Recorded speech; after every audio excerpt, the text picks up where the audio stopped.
On our 7th wedding anniversary, I prepared a romantic dinner under candlelight, the bottle of red wine already set. But then my husband walked in hand with the daughter of our former housemaid. She's pregnant. It's my child. We're getting a divorce. The plate in my hand shattered. Before we continue the story, don't forget to like, subscribe, and leave a comment. If it were you, standing in the middle of your anniversary dinner, hearing the word divorce, along with the news that the baby isn't yours, what would you do? I placed the grilled beef plate on the table, the scent of herbs and sauce rising into the air, mixing with the amber glow of the candlelight. Today was my 7th wedding anniversary with David. I had spent the whole afternoon in the kitchen, carefully preparing each dish, picking the red wine we'd saved from that old trip to Italy. I wanted tonight to be sweet, just me and him. But then Ava Brown showed up, holding a bouquet of bright red carnations. "Happy anniversary," she said, her voice sharp and bright, her eyes sparkling under the light. I froze, my smile stiff on my lips, but still politely invited her to sit. Something felt off. The way she placed the bouquet in the center of the table, like she wanted to take over the whole scene, the way her silk dress hugged her body, flickering in the candlelight.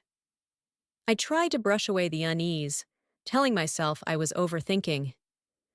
Just as I put the last dish down, David, sitting across from me, suddenly spoke. "Sit down, Claire." "I need to tell you something." His voice was low, cold, without the usual teasing. His eyes locked onto mine, sharp as a blade. Ava sat close beside him, her pink lips slightly swollen, her cheeks flushed.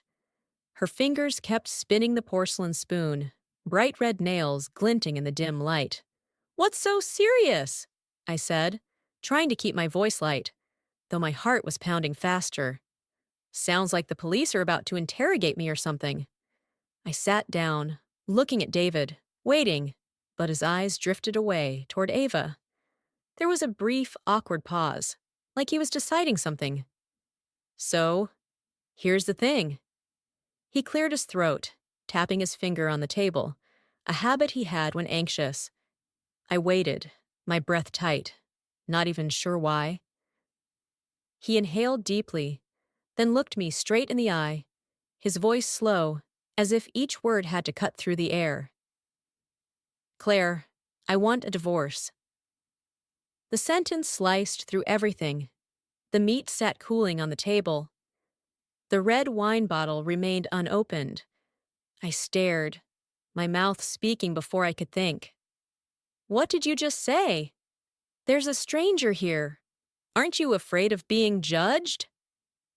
I thought he was joking, like one of those inappropriate pranks he sometimes pulled in front of friends. But his eyes held no amusement, just coldness and a flicker of worry. David pressed his lips together, tapping faster now. "I know this is sudden," he said, glancing at Ava. She stopped spinning the spoon, her fingers stiffening, her eyes glinting like she was waiting. "I've thought about this for a long time, Claire. I don't want to lie to you anymore." He paused again, took another breath, then spoke, his voice like a knife. "Ava and I are together." It felt like lightning struck through my skull. "You and who?" My voice cracked, sharp, out of control. I looked over at Ava, and she lifted her head. Those sparkling eyes of hers no longer held joy, but challenge. Her lips curled, not into a smile, but into a sharp curve, like she'd been waiting for this moment her whole life. The room tilted. Ava Brown, daughter of the housemaid who worked for my family for over 10 years. Quinn, with her frail hands, scrubbing floors, doing laundry, trying to earn money to treat her bedridden husband. Young Ava used to be scruffy, skinny. My parents pitied her, supported her from elementary school. Then my dad's factory went bankrupt, we drowned in debt, and Quinn left. Ava had just entered college back then, and even though my own family had fallen apart, I kept sending her money through all 4 years. To me, Ava was the shy, fragile little sister, 6 or 7 years younger than me, always gentle, always quiet. I never once thought, never even imagined, that she and David could have any connection whatsoever. I looked at the two of them sitting there, David, my husband of 7 years, and Ava, the girl I once saw as a younger sister, now sitting side by side, like I was the outsider. David was holding Ava's hand, their fingers tightly interlocked, like he was making a statement no one could deny. He looked at me, eyes dodging slightly, but his voice was firm. Ava went for a checkup last week. She's pregnant. The baby is mine. The words hit like a punch to the chest, so hard I felt my ribs tighten. My head spun, trying to piece together the shards. Pregnant. A baby. Yours. I wanted to scream, to flip the dinner table, but my body just sat there, frozen. The grilled beef had gone cold, and the herb scent now made me want to throw up. The red wine bottle I'd picked out to celebrate now felt like some cruel joke. David lowered his head, avoiding my gaze, but kept going. His voice lower now, like he was trying to convince himself. I know this is cruel, Claire. But I can't let my child be born labeled illegitimate. He paused, took a breath, like he needed courage. We've been married 7 years, and you're still not pregnant. Plus, Ava's only 23. She's given up a bright future to be with a married man like me. I can't betray that. He looked up at me, and for the first time, there was something like pleading in his eyes. I hope you can accept it. Give me and Ava a chance. When we divorce, I'll try to give you as much of the assets as I can. Every word he spoke was a blade, stabbing through my heart, shredding the 7 years I thought were filled with love. Birth control. He knew, we both agreed on it, because we wanted to focus on our careers, to build the company from scratch. Then my father's factory collapsed. Debts piled up. Everything got chaotic, and we kept postponing having kids. Tonight, I had planned to open that wine, sit down with him, talk about starting over, about a child, about the future. But he had a different surprise prepared, a sharp knife, and Ava was holding it with him. I felt the blood boiling inside me, but strangely, when the rage peaked, I didn't scream, didn't cry. I laughed. The sound made David freeze, his eyes flickering, and Ava stopped spinning her spoon, her fingers stiff on the table. Is that so? I said. So how much of the assets were you planning to give me? The company, what he now called assets, was something he and I built together. The sleepless nights writing proposals, the endless days chasing down partners, the times I swallowed my pride just to sign a deal. David opened his mouth, about to say something, but Ava suddenly tugged at his sleeve, her slender fingers gripping tightly, like she was afraid he might promise too much. She smiled, sweet but fake, her voice honey-coated. David, why didn't you talk to me first before suddenly telling her about us? You're making it seem like I'm the mistress who broke up your marriage. I laughed again. Mistress? She's carrying my husband's baby. If that's not a mistress, what is? All those years my family supported her. We were just raising a traitor. I looked at her, those eyes brimming with tears, but behind them a smugness, like she'd just won a big bet. Ava stood up abruptly, walked right up to me. She bowed deeply, her curly hair falling over half her face. I'm sorry, Claire. Her voice trembled, tears spilling down her cheeks, eyes red like a frightened little animal. I know no matter what I say, you won't forgive me. It's my fault. I wronged you. She sniffled, her shoulders shaking, but I saw it, the flicker in her eyes. Not regret, but challenge. If you want to blame someone, blame me. I couldn't help falling in love with David. I stared at the girl in front of me, sparkling tears, but a look full of pride. Why? I shouted, my voice so loud it startled even me. There are millions of men in this world. Why my husband? Ava raised her head, her face flushed red, but her voice didn't waver. Claire, your family helped me for years, and I'm truly grateful. But love is selfish. I can't let gratitude stop me from following my heart. She paused. Besides, you and David have been married for 7 years and still have no children. With such a big legacy and dream, shouldn't someone be there to carry it on? Her words hit me like a slap. My whole body trembled, my hand lifted, ready to slap her into reality. But David jumped in immediately, blocking her. His shoulders tense, his eyes ice cold. Claire, this is all my fault. If you're angry, aim it at me. Don't blame Ava. She's innocent. Innocent? My chest tightened with pain. I let out a bitter laugh. Innocent. What are you saying? That you raped her? Then why didn't she go to the police? Why is she willing to have your baby?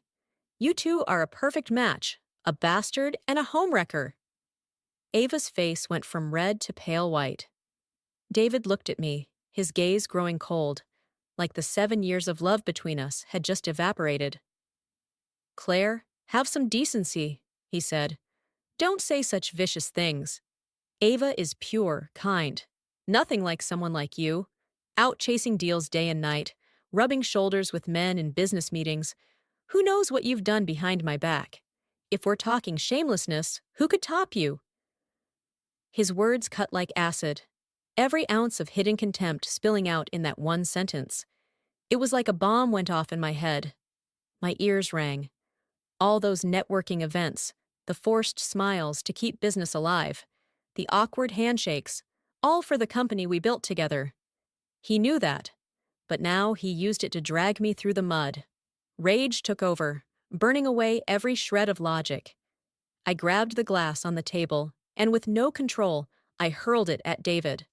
The glass grazed his eyebrow, shattering on the floor, the piercing sound echoing like thousands of needles stabbing the silence. The shards sparkled under the candlelight, like my heart, shattered and razor-sharp. "David, you bastard!" I screamed, my voice cracking, no longer sounding like my own.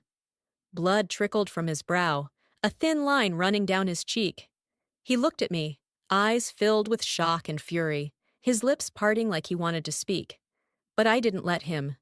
I slammed the dinner table with all my strength. Plates of beef, wine glasses, the bouquet of red carnations. Everything crashed onto them. The sound of breaking porcelain and falling food like a chaotic symphony. "Get out! Both of you, get out of my house!" I shrieked, my voice hysterical, like 7 years of buried pain had finally exploded. Ava cowered behind David, clutching her belly, eyes wide with fear. David shouted back, voice shaking with rage. "You're insane! You're a goddamn lunatic!" He grabbed Ava's hand and yanked her toward the door. "I don't even know what I ever saw in you." Ava was right. You're just a bitter, angry woman. He pulled her out, footsteps heavy, shoes pounding the wooden floor. The door slammed shut behind them, like a hammer straight to my chest, knocking the breath out of me. After a while, the room fell into silence. A heavy silence, like a mysterious black hole, invisible but swallowing me whole. I felt drained, my legs weak, and collapsed onto the chair. I wanted to cry, to scream, but my eyes stung, and not a single tear would fall. My mind went blank, like every thought had been swept away by the storm that had just passed. David, the man who once gently held me and promised to always stay by my side, had just torn off the mask, revealing something vile underneath. Ava, the girl my family had supported for over 10 years, who always claimed she saw me as a sister, was now clinging to my husband, hand in hand, like I had never even existed. The image of the two of them, fingers tightly interlocked, flashed in my head. I wanted to lash out, to scream, but my throat felt blocked. Not a sound would come out. My heart clenched so tightly, even my teeth began to tremble. We had gone through so much together. In the early days of the startup, our tiny office was stacked with paperwork. We pulled countless all-nighters to finish contracts, and I took on everything I could to save money. The company, the one David now called Assets, was built with our blood and tears. When we got married, We had nothing but an idea and determination. My family owned a small garment export workshop, but it had nothing to do with the software industry we had chosen. My dad's connections were useless in this field. David, always proud, never lowered himself to negotiate. So I went out to chase clients, meet partners, while he stayed behind to handle the technical side. Back then, to get contracts, I attended countless networking events and business conferences. Sometimes I'd run into clients who deliberately made things hard, dragging me into endless conversations. But I was good at talking, better than most men. At the negotiation table, most people still treated each other with respect. Still, there were always a few who took advantage of the situation. I felt humiliated, and at home, I would confide in David. Just a few words, just a bit of frustration. He would hold me and say he'd never let me down. And yet now, those moments when I was most vulnerable, he used them as knives to stab me in the back. The smell of food hung heavy in the air, the beef cold, the sauce smeared across the floor, shattered glass everywhere. I just sat there, frozen, like a forgotten statue. The piercing sound of the phone cut through my thoughts. The screen lit up. Mother-in-law's name. Patricia. The ringing stopped, then started again. 3 times in a row, like it was demanding I answer. Reluctantly, I slid to pick up the call. "Claire, what's wrong with you?" Patricia's voice rang out, laced with irritation. I replied wearily, my voice hoarse. "What is it?" "Tomorrow is your father-in-law's rehab appointment at the hospital," she said, bossy and complaining. "Don't forget. Be there early to help me get things ready. My father-in-law had surgery 2 years ago to remove a brain tumor. It damaged his nerves. He struggled to move the left side of his body, couldn't speak clearly. Every week, he had to go for physical therapy and massage. David had only gone with him twice, other than the first time. For the past 2 years, I'd been the one arranging the finances, setting the appointments, and taking him with Patricia. She spent her time playing, meeting friends, hiring caregivers, who all eventually quit because of how impossible she was. In the end, I was the one left handling everything. 2 sessions a week at the hospital, 3 more at the clinic. Now he could finally walk short distances without a cane. I replied coldly, "I'm busy tomorrow." She immediately blew up, her voice shrill over the phone. "Why didn't you tell me earlier? Don't you have any sense of responsibility?" She didn't used to be like this. But 3 years ago, after my dad's factory went bankrupt, her attitude changed. She became bossy, always complaining I wasn't doing enough for the family. I stayed quiet, my hand gripping the phone, nails digging into my skin. She kept going, louder than before. "I don't care what you have planned. Cancel it. Your priority is getting your father-in-law to therapy. We already agreed on this schedule." Her tone was forceful, brazen, like I was her maid. I took a deep breath, trying to hold back the fury boiling inside me. "Legally speaking," I said, my voice so cold it startled even me, "only David is obligated to care for his parents. I have no such obligation, and that's while I'm still his wife." She went silent, gasping over the phone. Then her voice came back, shaking with rage. "Claire, you'll regret this. I'm not letting this go." Then she hung up, furious. I turned off my phone, the screen going dark, like my heart in that moment. I sat there, in the wreckage of what was supposed to be an anniversary dinner, all through the night. What a joke. I had dreamed of a sweet evening with David, and it ended in a broken performance. As dawn crept in, weak sunlight filtered through the curtains. I called a cleaning service, then stepped into the bathroom, letting cold water splash on my face, washing away the thick smell of herbs and the memories of the night before. I changed into a new dress, a fitted navy one. Just as I grabbed my bag, ready to leave and head to my parents' house, the front door slammed open. David stormed in. "Claire, how could you be so rude?" he shouted, his voice echoing through the quiet house. "That's my mother! How dare you speak to her like that?" His finger pointed straight at me, like I was a criminal on trial. I rolled my eyes, searching my memory. Rude? All I did was tell the truth, that I had no legal obligation to care for his parents. But David's anger burned like fire, never needing a reason to ignite. I didn't bother replying. I walked to the shelf, grabbed my bag and car keys. The sound of my heels clicking on the wooden floor was louder than any argument, each step a refusal to engage. He lunged forward, blocking my path. "You're coming with me to apologize to my mom now." I shoved his arm away, a surge of rage fueling my strength. "You're insane!"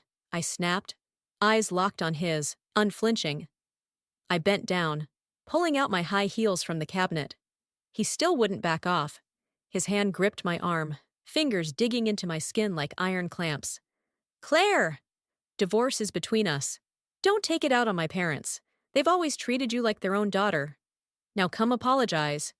"Daughter?" I laughed out loud. "A daughter who gets ordered around like a maid, who's criticized for not being devoted enough?" Fury flooded my chest. I raised one of the heels in my hand, the sharp point aimed at his forehead like a knife ready to strike. "I'm counting to 3, I said, my voice cold as ice. "Let go of me."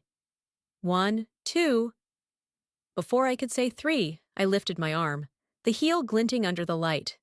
David shoved my arm away and stepped back, his eyes filled with both anger and fear, like I was a wild animal let loose. "You've lost your mind," he shouted, voice trembling, though he tried to sound tough. "You're such a bitter woman. I have to divorce you." I stood up straight and took a deep breath. "Fine. Let's divorce. I want 70% of the assets." My voice was calm. "No way!" David spat, his face turning red, veins bulging at his temples. "What makes you think you deserve that?" "I'll give you half, no more. Take it, or we go to court." He stood there, shoulders stiff, like he was guarding an empire he thought belonged only to him. I looked at the man in front of me, once my husband, now just a stranger. My heart felt like ash after a fire. Half? That's what he called generosity? I said nothing, only stared at him in silence. "Fine then," I said, steady, unwavering. "We'll go to court." With that, I grabbed my bag. The car keys clinked in my hand. I walked out and slammed the door behind me. The sound of it echoed like a declaration, leaving David and the shattered home in my wake. I drove to my parents' house, but when I got there, it was completely still. The door locked tight. Not a single person in sight. It had been over 2 weeks since I last visited. Too busy with work, with David, with all the piled-up responsibilities. I called my dad, only to find out my mom had been hospitalized with pneumonia caused by the flu. They hadn't told me because they didn't want me to worry. I rushed straight to the hospital. Unexpectedly, I ran into my in-laws in the parking lot on their way to physical therapy.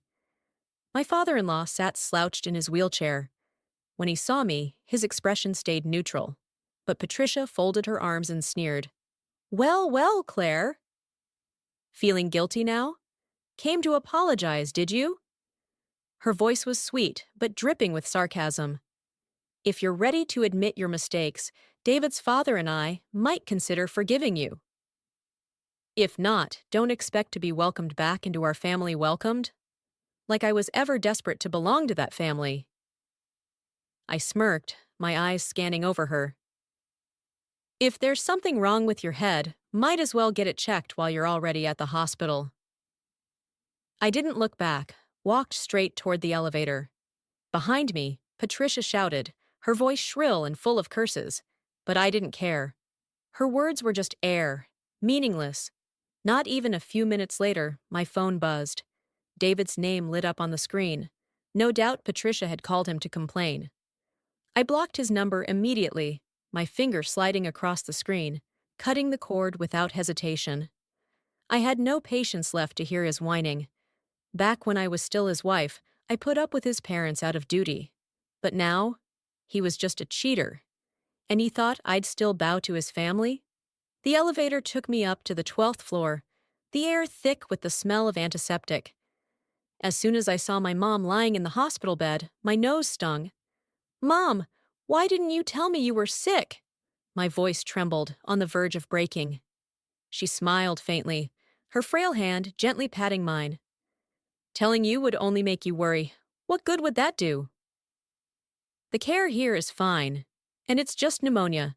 A few days on, IV, and I'll be okay. Just pneumonia? I looked at her. So thin, so tired, her eyes sunken and dark. My dad stood beside her, his shoulders hunched, carrying the weight of these past days alone. I knew it wasn't just pneumonia. Using the excuse of going to buy something, I left the room and went straight to the doctor. My mother had a large polyp in her lung. It had already been removed. The biopsy came back. Early-stage lung cancer. The doctor reassured me that treatment was underway, and that as long as she kept a strong mindset and ate properly, she'd recover. But his words didn't ease the guilt. I was her daughter, yet I didn't even know she was seriously ill. She had surgery, was hospitalized, and only my dad was by her side. Meanwhile, I was too busy taking care of my father-in-law, of a family that called me their daughter, but treated me like a maid. I sank onto the stairwell, back pressed against the cold wall. 7 years of marriage. What did I get? A cheating husband, in-laws who used me like a tool. I wiped my tears, took a deep breath, and returned to my mom's room, forcing a smile like everything was fine. Over the next few days, I stayed at the hospital with her. She kept urging me to go home, her voice soft but firm. "Your dad's here. He's enough." I understood what she meant. She didn't want me neglecting my own family. But I wasn't ready to talk about the divorce yet. I just told her things with David's family were settled, and now I only wanted to take care of her. I never expected David would show up, let alone bring Ava to the hospital room. The door swung open, and they walked in hand like some cheap romance movie couple. I froze, my heart twisting. My mom looked confused, her eyes darting between us, clearly not understanding what was happening. David panicked, tried to pull his hand away, but Ava clung to him, fingers digging in. I shot up from my seat, shoved them back toward the door, keeping my voice low. "Whatever this is, say it at home. Don't bring it here and upset my mom." I tried to stay calm. I didn't want her to hear any of it. Ava glanced at me, her voice deliberately loud. "Divorce isn't something to be ashamed of." "Why hide it? What are you so afraid of?" I snapped, eyes locked on David. "Get your woman out of here!" My finger trembled, but I stood firm, not backing down. Ava didn't give up. She stepped closer, her voice charged, like she was the one wronged. "I'm just here to ask one thing. You want a big share of David's assets? Based on what? He's the one who runs the company. You're just a housewife. Everything you spent, didn't he earn it? What right do you have to ask for so much? You only think you can take advantage because he's kind and easy to push around. Well, let me tell you, with me around, forget about it." She talked like she was the real wife, here to confront the mistress about stealing what's hers. From the hospital bed, my mother gasped, her voice weak and scared. "Claire, what's going on?" She sounded frightened, like she could sense something terrible about to unfold. I turned back, trying to keep my voice gentle, almost pleading. "David, Ava, my mom just had surgery. She can't be upset. Can we please talk outside?" At that moment, the hospital room door swung open.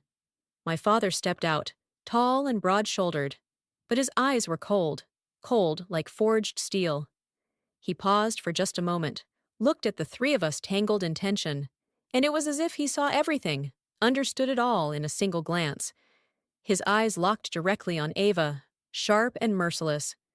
Ava instinctively shrank back, her hands that had been gripping my arm quickly let go. She lowered her head, curly hair falling over half her face, but I could see her cheeks turning red. Not from anger, but shame, as if she had just been stripped bare under a spotlight. My father's voice cut through the air. "How did your parents raise you, Ava?" "My family supported your education. And this is what you do? Destroy my daughter's marriage? Do you have no sense of decency left?" He stood there, tall and immovable, like a mountain, his gaze full of disappointment and contempt. Ava trembled slightly, her lips moving as she tried to defend herself, voice barely more than a whisper. Uncle, love can't be forced. David and it was mutual. I didn't mean to hurt anyone, and I'm truly grateful for what you did for me." Her words trailed off, weak and empty. My father let out a sharp breath through his nose. He didn't bother replying. He turned to me, and while his eyes softened, they still held a razor edge, heavy with sympathy. "What are you planning to do?" His voice was cold, but I could hear the ache underneath, like a father witnessing the betrayal of his child. I let out a bitter laugh, brittle as broken seashells under crashing waves. "His lover's already pregnant, and he brought her all the way here." "Divorce it is." The words came out tasting like ash. My father nodded, never looking away from me. "And what about the assets?" His tone was steady, but it carried the weight of someone who knows exactly what has been lost. "I want 70% of everything earned during the marriage," I replied. My father nodded again, the corner of his mouth twitching upward. "Fair. The seed money that started that company was mine. Giving him 30% is already generous." His words dropped like a verdict, final, unchallengeable, echoing through the tense air of the hospital corridor. Ava instantly burst out, voice shrill with anger. "Why?" "That company belongs to David. What gives you the right to take that much?" But my father only glanced at her once, making her freeze. She pressed her lips tight, left mumbling in frustration. Then suddenly, my father raised his hand, finger pointing straight at her face, his voice low but full of power. "Shameless thing! This has nothing to do with you!" David immediately rushed forward, pulling Ava behind him. "Sir, if you have something to say it to me. There's no need to insult her." He tried to sound firm, but I could hear the tremble in his voice.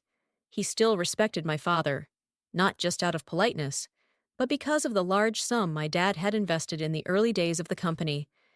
Without that money, there wouldn't be a company at all. My father stared at David, eyes like ice, and spoke without mercy. "David, out of respect for the fact that you were once my daughter's husband, I don't want to make this uglier than it already is. Take your 30% and walk away.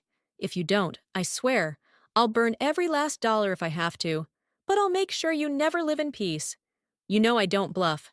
If it comes down to both sides losing everything, so be it. But I will never let you bully my daughter." David's face went pale, his lips pressed tightly together. He knew my father well, a man who never said things he didn't mean. 1 month later, David and I officially signed the divorce papers, the agreement laid neatly on the lawyer's desk. As part of the settlement, we split our assets. David wanted to keep the software company. He was determined to keep it. He proposed using all his remaining assets to buy out my shares. I nodded without hesitation. "Fine. Just make sure you pay me what's mine." I didn't want the company. I didn't want the memories tied to him. I just wanted a clean, final break. David scrambled to gather the funds, borrowing over $5 million to wire me the full amount. 3 months after the divorce, the deal was done. He moved out of our old house and rented an apartment, hoping the company would soon turn profitable so he could bounce back. As for me, I used part of the money to buy a new villa, nestled on a gentle hillside, with large windows overlooking a lush green valley. Every morning, sunlight poured through. I used to think divorce would leave an empty hole, a wound that wouldn't heal. But work swept me away, like a river pulling sorrow downstream. I had no time to dwell on sadness. I took my parents on vacation, gazing at the blue waters of Florida, laughing over simple meals. Back home, I decorated my villa by hand, painting the walls a creamy white, planting roses and hydrangeas in the garden. Day by day, I felt myself come back to life, like a tree being watered after a long winter. Before I knew it, over half a year had passed. At the end of that year, I heard Ava had given birth. Twins, a boy and a girl. David threw a grand party at a luxury restaurant. Twinkling lights, wine flowing freely, inviting colleagues and even mutual friends. I didn't seek out this news, but it came to me anyway, like an uninvited breeze. Friends told me, their voices full of concern, but I just smiled. took a sip of coffee, and felt calm, like the surface of a still lake. I didn't care. I was too busy building a future of my own. I sat down with my father and spread out plans across the breakfast table. I had decided to revive his old career, launching a factory that made thermal wear and yoga apparel. This way, we could sell year-round. This time, we would focus on the domestic market. My dad, with decades of experience managing factories and clothing production, became our manufacturing advisor. He guided each step, from fabric selection to optimizing the production line. I invested boldly, hiring two talented young designers who brought in yoga outfits that were soft, form-fitting, and colored like summer sunlight. I built a sales team and split it into two branches, offline and online. Offline, we targeted supermarkets and shopping malls, places where customers could feel the fabric with their own hands. Online, I focused on wholesale and dropshipping, supplying influencers, Amazon, and Shopify. Not retail, just scale, speed, and efficiency. Every morning, I woke up, checked emails, joined meetings with the team, breathed in the scent of new fabric from the factory, and felt like I was building a new empire. Maybe because it was so familiar, the company ran smoothly. Unlike David's software business, where each deal was worth hundreds of thousands or millions, apparel was essential, steady, long-term flow. Another winter arrived, and thanks to a few Instagram posts from influencers, my thermalwear suddenly blew up in sales. Online orders poured in like falling snow, piling up on my desk, forcing me to triple the number of factory workers. The sewing machines ran at full speed. I stood in the middle of the factory, holding a piece of soft fleece in my hand, smiling as rolls of fabric transformed into thermal tops, ready for the harsh winter ahead. Right before Christmas, a friend dropped by the factory to place a big order as gifts for her staff. She took a sip of hot cocoa, then leaned in, lowering her voice like she was about to spill a secret. "Hey, Claire, guess what? I just heard David's dad passed away 2 days ago. The smell in that house was awful." I froze. The coffee cup in my hand tilted slightly, a few drops rippling onto the table. Even though my former father-in-law had nerve damage and difficulty walking, his health had still been stable. How could he die so suddenly? I furrowed my brows, my voice soft but curious. "What happened?" My friend shrugged. "Apparently, he fell." Patricia left him home alone, too busy taking care of Ava and the twins. She only came home once a week, pre-cooked some meals and stuffed them in the fridge, told him to reheat them himself. When he fell, there was no one around. The neighbors smelled something, called the police. They broke in, and he was already dead. The whole house reeked. Her voice faded, like even she shuddered at the image. She raised her eyebrows, her voice more dramatic now. "But that's not even the craziest part." The funeral wasn't even over before Patricia already had a new boyfriend. Word is, she'd been waiting for him to die. "She's been having an affair for 2 years." She paused and looked at me, like waiting for a reaction. I remembered how, during those 2 years when my father-in-law was sick, Patricia was always decked out in expensive dresses, coming and going at all hours. Maybe she'd been living for herself for a long time, abandoning her disabled husband. I looked out the window, where snow was falling quietly, and thought about David. He turned out to be so much like his mother. It was eerie, the kind of people who'd throw everything away for desire. But this was something I just listened to and let pass. Whatever happened with my ex-husband's family, it had nothing to do with me anymore. 2 months later, David showed up at the garment factory. The security guard didn't recognize him, just took down his information when he said he was here to check out some products, then let him through the gate. I was in my office reviewing new design drafts. A young designer, her hair tied up high and her eyes sparkling, was pointing at a stretch fabric, excitedly talking about the seam lines. Suddenly, the door opened. David walked in. I looked up, my gaze cold as stone. "What are you doing here?"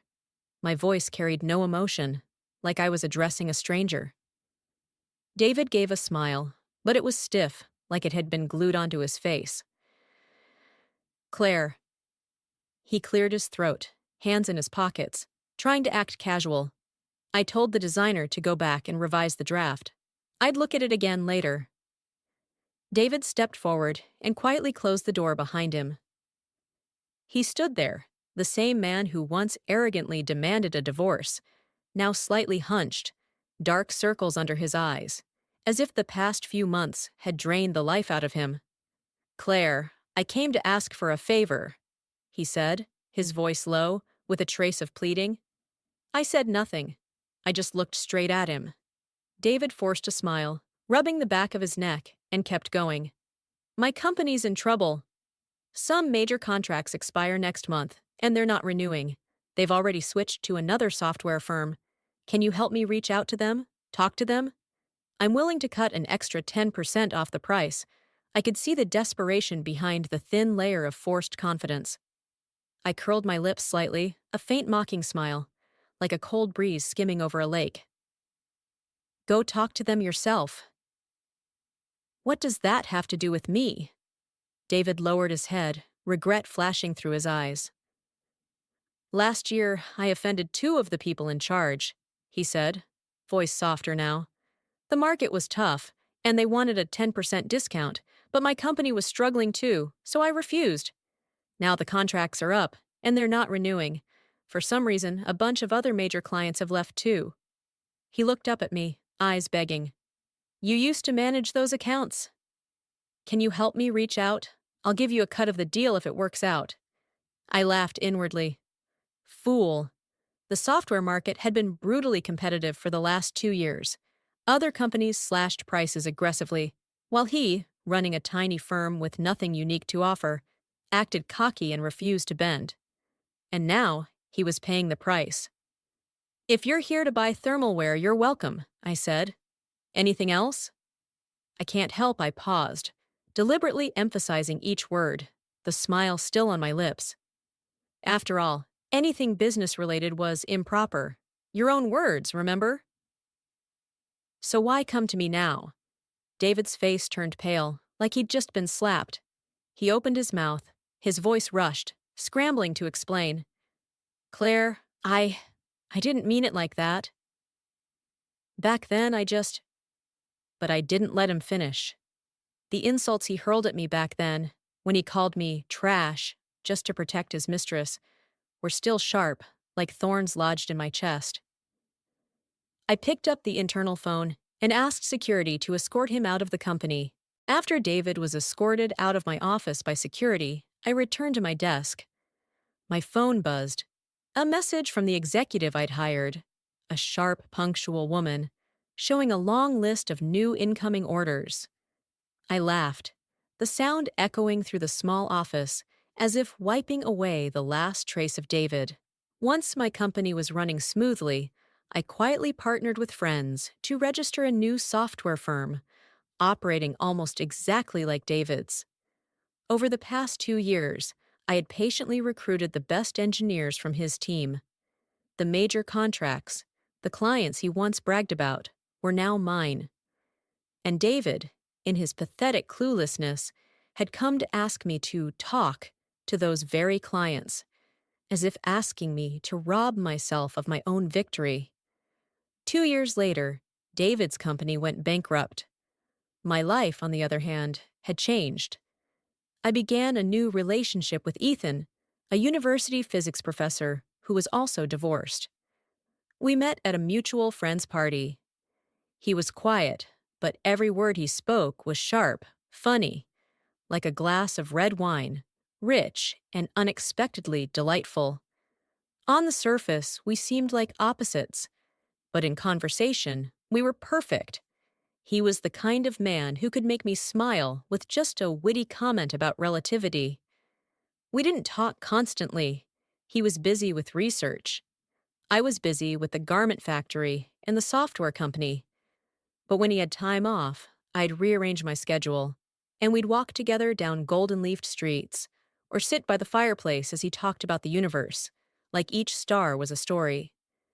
2 years later, we got married, and I became pregnant. The day Ethan took me for a prenatal checkup, we unexpectedly ran into David and Ava, chasing after an ambulance. On the stretcher was a little boy, maybe 5 or 6 years old, covered in blood, eyes closed, motionless. The ambulance rushed into the emergency room. David and Ava collapsed on the floor, their sobs ripping through the stillness of the hospital. I stood there, Ethan's hand gripping mine tightly, his eyes filled with concern. But I simply shook my head. I didn't say a word. After my appointment, I overheard people talking and finally understood. A little boy, around 5 or 6, had fallen from a high-rise balcony.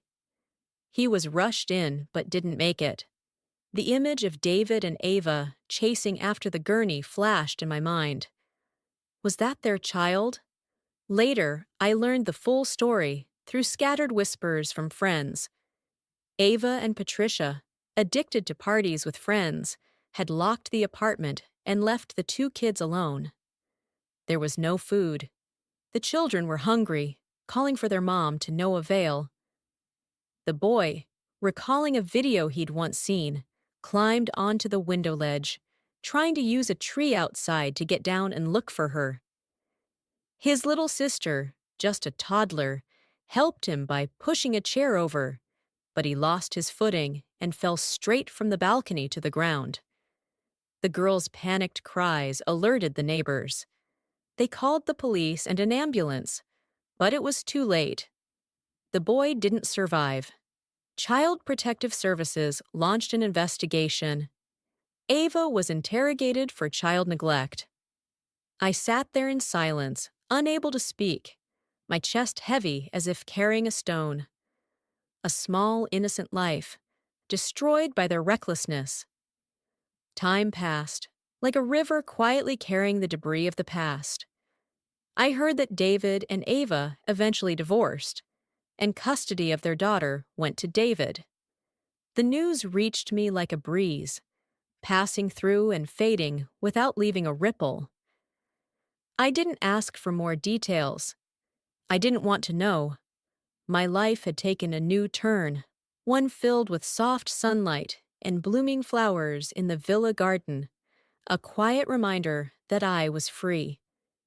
2 years later, I ran into David by chance on a bustling street in the city center. I was walking arm in arm with Ethan, my husband. Our daughter, little Lily, was cradled in Ethan's arms, her big round eyes laughing as he lifted her into the air. I smiled, gently smoothing Lily's curly hair. We were on our way to the mall to pick out some winter clothes for her. Then I saw David standing still on the sidewalk. He looked at me, eyes dull, carrying a flicker of the past. I paused for just a moment. Our eyes met. No words were exchanged. None were needed. I turned to Ethan. I didn't look back. I walked on, hand in hand with my husband, as Lily's laughter rang out, bright and clear like wind chimes. Every step I took was a rhythm of freedom.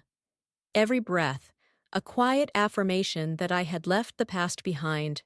No turning back, no glancing over my shoulder, because my happiness was ahead of me, in Ethan's arms, in Lily's smile, in the days I now get to rewrite, page by page, on my own terms. I once thought happiness was a destination, but now I know happiness is the path we choose, step by step, gently and freely. If you've ever had to walk away from a painful past to build something better, tell me in the comments. What does freedom mean to you? Don't forget to like, share, and subscribe for more stories like this.